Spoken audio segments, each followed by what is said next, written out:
let's look at the final two questions in 2024. So let's read the question number 7. Each digit shown on the right is made using a piece of ribbon. Which piece of ribbon is the longest? So here, how do we measure the length of each digit here? What do we do? We're going to count grade by grade, right? So here, what we do is count one by one in order. This is number 1. And then how about here?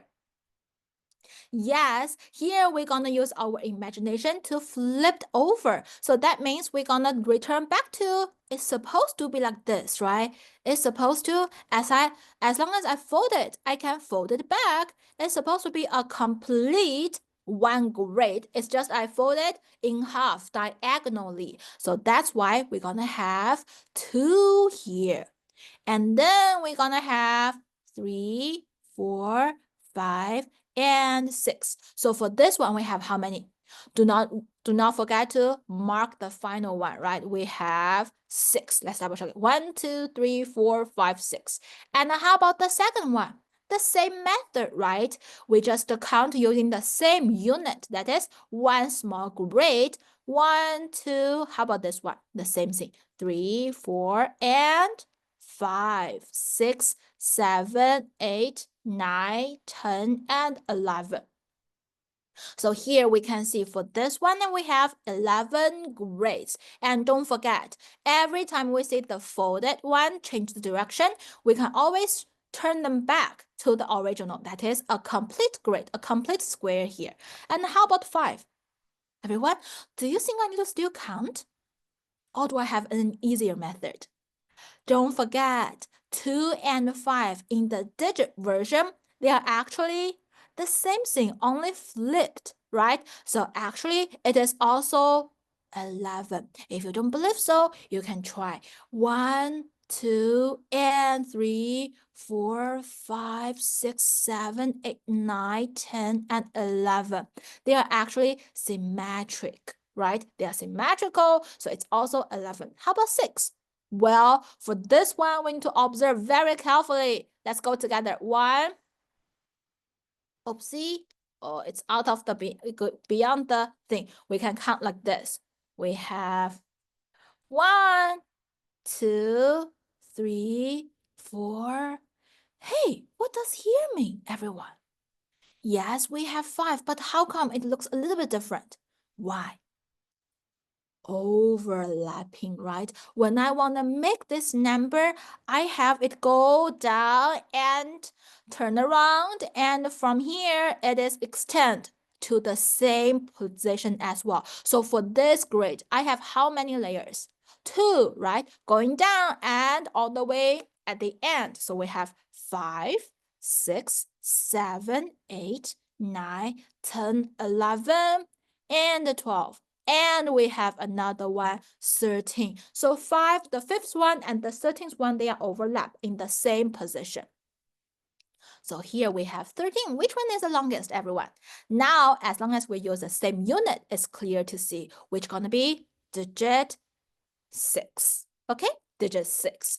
All right. So for this question, we actually asked all test 2 different skills. The first one is whether we know how to measure the things. We need to find the suitable unit to measure the length of the different digit. And the second thing, actually we combine another knowledge point, that is whether we know how to flip and whether we know what does overlapping mean. So we also it also requires us to imagine and we have the spatial sense. Okay.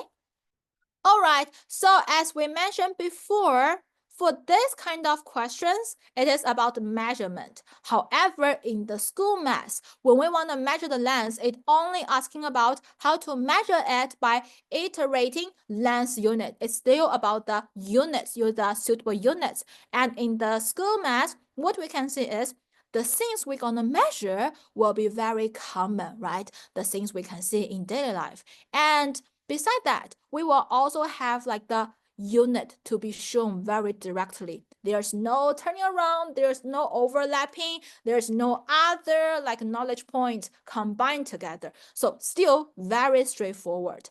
the things we can see in daily life and the unit very straightforward. We just need to count instead of using our spatial sense and our imagination to solve the complicated, like the digits or the ribbons or those things.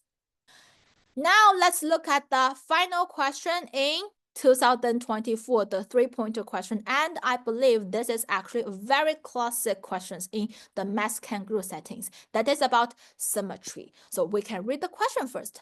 Elena uses a stamp shown to make a picture. Which picture does she make? So everyone, if we take a closer look at this stamp, we can see there are a lot of small details. We can go from top to bottom, left to right. What we can see first is what? The ears. Do you think the ears are the same? Yes or no?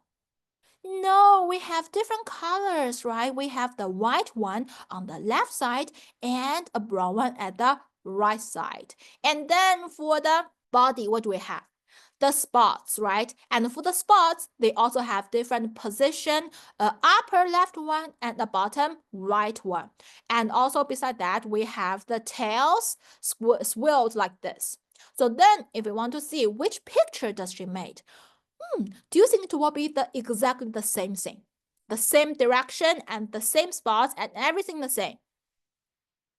The pattern gonna be the same, but imagine when you have something on the paper, do you think it's gonna be the same direction, or it will be like you are taking a look at the mirror, it will be the reflection? Which one gonna be true? If you take a closer look and if you really try, because in the class we're gonna try to have the stamp and try by ourselves, and if you take a closer look, you will know they are actually different. It's gonna be the reflection.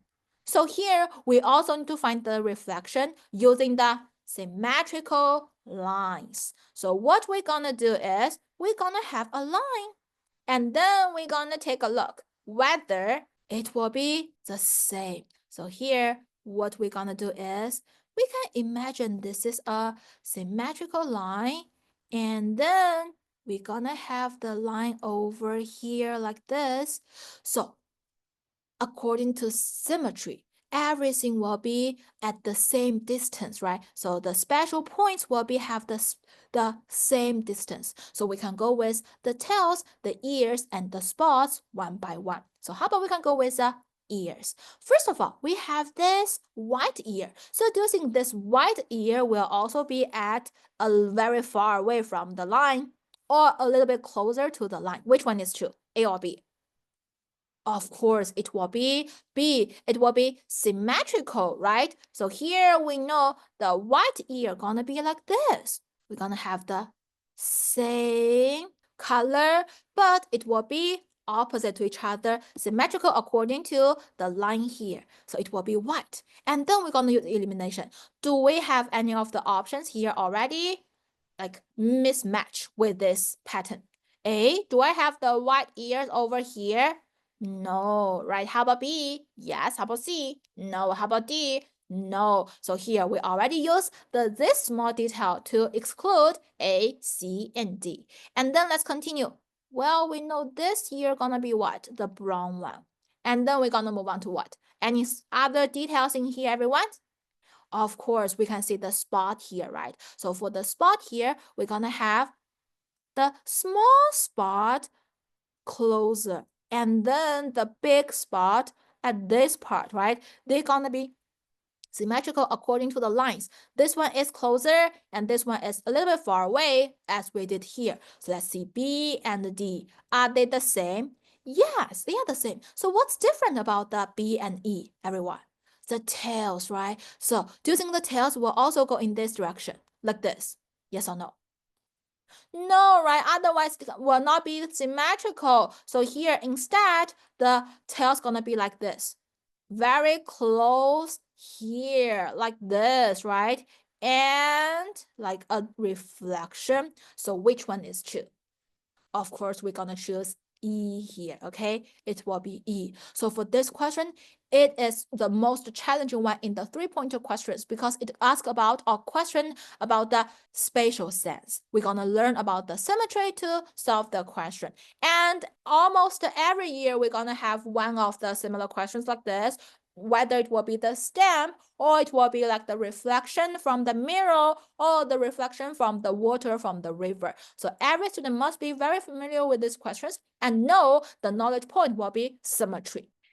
And if we take a look at the knowledge point, it is also mentioned in the Common Core standard for the second grade and sometimes in the third grade as well. So for the second grade, students are required to know how to recognize and reason about the attributes of and the relationships between the shapes, including symmetry. And in the third grade, it's a little bit higher because we're gonna use the geometric attributes to describe the transformation, such as flips and reflection. So it's all about the reflection. However, in school math, we will not have so many details and to use the details to figure out which one is the correct reflection.